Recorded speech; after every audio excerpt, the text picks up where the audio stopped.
Olá, bem-vindos a mais uma aula do nosso curso de Blockchain para desenvolvedores.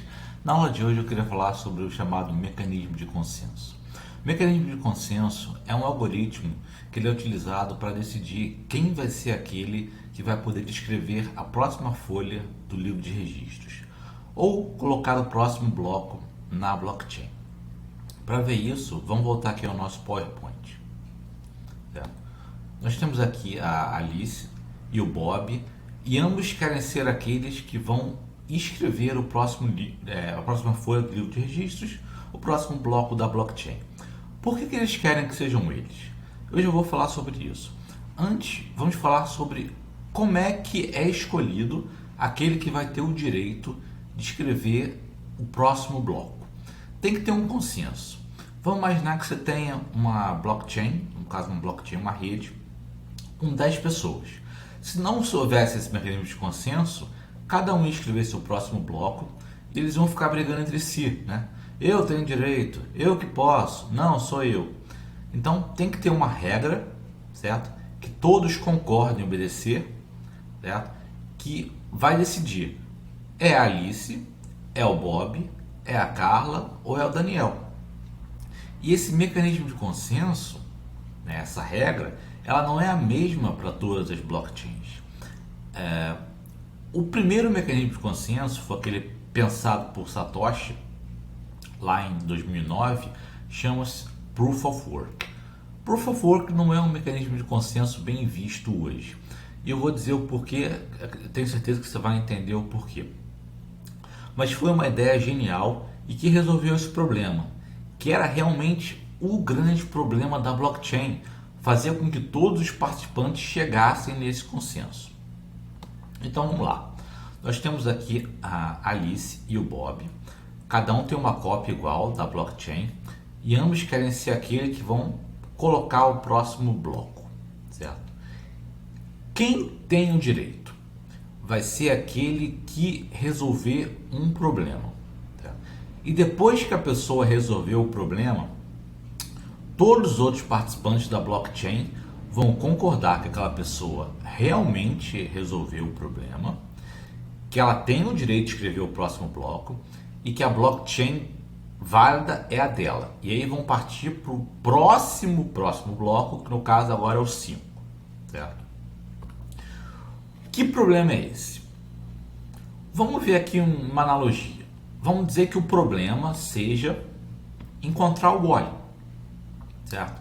Nós damos uma cópia do onde está o Wally para as 10 pessoas e vamos chegar ao seguinte consenso. Vamos ver a seguinte regra. O primeiro a achar o Wally vai ter o direito de escrever o próximo bloco. Então todos têm a mesma chance, por assim dizer, certo? E é difícil achar o Wally, né? Você tem que fazer algum trabalho, tá? O Wally, ele está aqui na ponta direita, certo? Vou marcar ele. Marquei. Veja aqui na ponta direita. Depois que uma pessoa acha o Wally, é muito fácil a outra pessoa achar o Wally, né? Basta mostrar a marcação e aí qualquer um pode vir aqui e concordar. Ah, realmente, você achou o Wally. Quer dizer, depois que a pessoa resolveu o problema, para outra pessoa resolver o problema é muito simples, porque está marcado. Tá? Então, esse é o Proof of Work. O Proof of Work é, dado um problema, o primeiro que resolveu o problema é aquele que tem o direito de escrever o próximo bloco.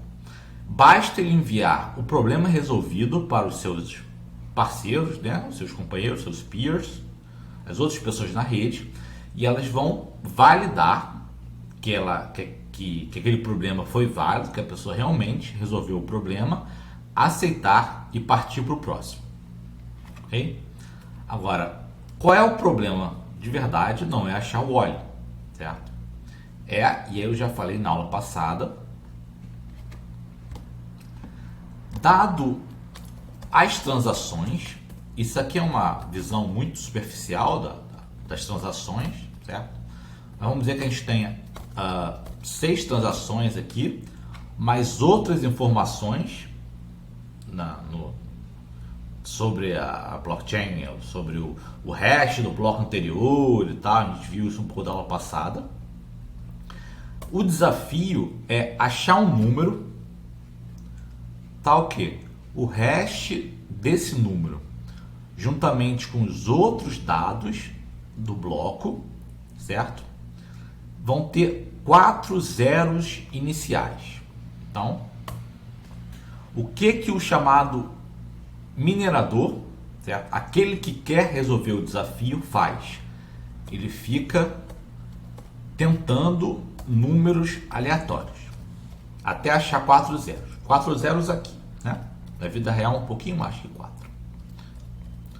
Então, minerar é exatamente isso. Eu vou clicar aqui. É ficar chutando números aleatórios, certo? De alguma forma, até que o hash tenha tantos zeros iniciais. Depois que ele achou o número, no caso, depois que ele descobriu onde está o Wally, basta enviar o bloco para os seus amigos, assim como enviamos a página do Wally. O que é o Wally marcado aqui? É o nonce, envia o nonce. E aí, se a pessoa tiver um nonce, antes ela não tinha, né? Ela estava chutando, certo? Agora basta ela fazer o quê? Botar o nonce e dizer, ah, beleza. Ok? Dado que você já sabe onde está o Wally, dado que você já te passaram o nonce, não tem mais trabalho a ser feito. Basta todo mundo apertar as mãos, o consenso foi estabelecido, aquele bloco é o bloco válido, vamos partir para o próximo. Ok? Vamos ver isso agora lá no Block Explorer do Bitcoin. Vamos pegar aqui um bloco. Esse bloco aqui que foi minerado faz 2 minutos. E olha só o hash aqui. Veja que é um pouquinho mais do que 4 zeros. Certo? É muito zero. Esse aqui, por exemplo, é a dificuldade estabelecida. Esse aqui é um número que apresenta a dificuldade do problema. Quanto mais pessoas tem tentando achar o hash, mais difícil é. Certo? Por isso que existem aquelas fazendas de mineração gastando muita energia só para resolver esse problema. Certo? E por que a Alice e o Bob querem muito ser aqueles que vão resolver o problema? O que eles ganham com isso? Ganham Bitcoin, ganham moeda base. Ok? Veja só, a recompensa do bloco. Aquele que minerou esse bloco ganhou 6,25 Bitcoin, mais uma taxa que é uma taxa de gorjeta. Certo? A primeira transação de todo o bloco da Bitcoin é a pessoa dando o sistema, o algoritmo está criando esses bitcoins que são gerados e dando para a pessoa que minerou. Por isso que a gente fala minerar, porque esse bitcoin surge do nada. Quando a rede Bitcoin surgiu, não tinha Bitcoin nenhum. O Bitcoin foi sendo criado à medida que os blocos foram sendo minerados. Certo? E, deixa eu passar aqui mais um slide. A quantidade de Bitcoin que a pessoa ganha por cada bloco minerado está diminuindo. Entre 2009 e 2012 eram 50 bitcoins por bloco. Passou para 25, passou para 2,5, hoje está em 6,25. Em 2024 vai para 3,125, até que vai chegar a um limite, e aí me fugiu de cabeça, mas acho que são 210 milhões, talvez eu esteja errado, mas acho que é isso. Quando chegar a 210 milhões de bitcoins, não vai ter mais Bitcoin para ser minerado. Provavelmente aí o minerador vai ganhar só a taxa de gorjeta. Certo? Então, por que o Proof of Work não é legal? Porque há muitas críticas. porque precisa-se muita energia para minerar os blocos. Certo? A rede Ethereum, Etherscan, também funciona hoje como Proof of Work.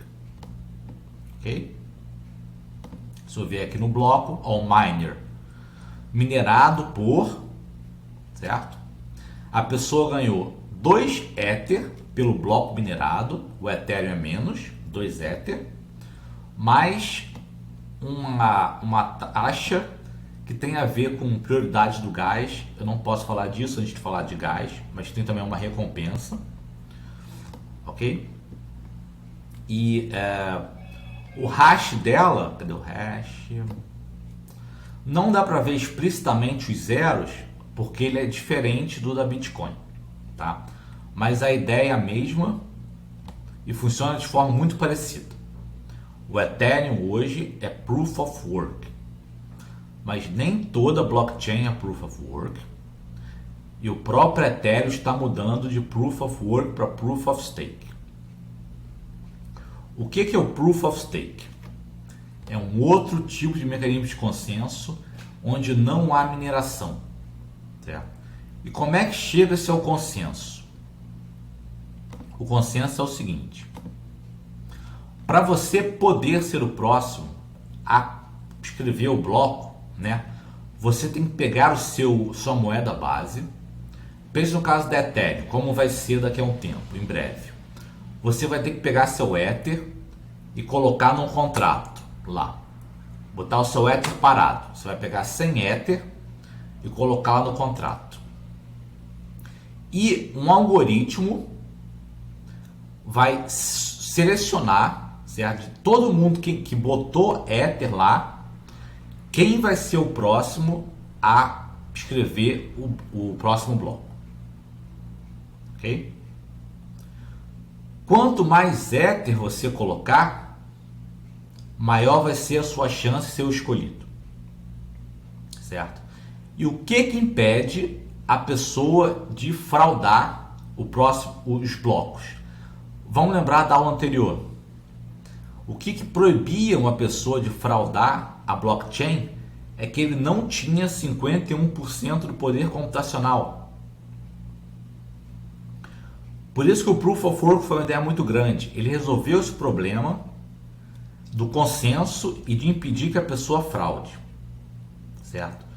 No Proof of Stake não tem trabalho, não se gasta energia, não tem moeda minerada.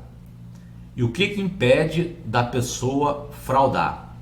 Se descobrirem a fraude, ela perde o dinheiro que ela colocou lá no stake, certo? O stake vai ser uma garantia de que ela vai agir corretamente. Então, como ela tem dinheiro envolvido, não compensa para ela fraudar, porque ela corre um risco grande de perder o seu dinheiro. Por isso ela vai agir corretamente e vai manter a coerência, vai manter um consenso, certo? O algoritmo vai escolher quem é o próximo e todo mundo vai aceitar. Então essa é a diferença entre esse mecanismo de consenso, Proof of Work e o Proof of Stake. E como o Proof of Work gasta muita energia, porque tem que fazer todo aquele trabalho computacional, ele é muito criticado. Ele tende a desaparecer. As blockchains mais novas não usam Proof of Work, usam Proof of Stake ou outros mecanismos de consenso. Então é isso que eu queria falar sobre o mecanismo de consenso. Tem mais assunto, mas aí não quero me alongar muito para não ficar muito técnico. Isso é basicamente, acho que o que a pessoa precisa saber sobre o mecanismo de consenso. Então espero que tenham gostado e até a próxima aula.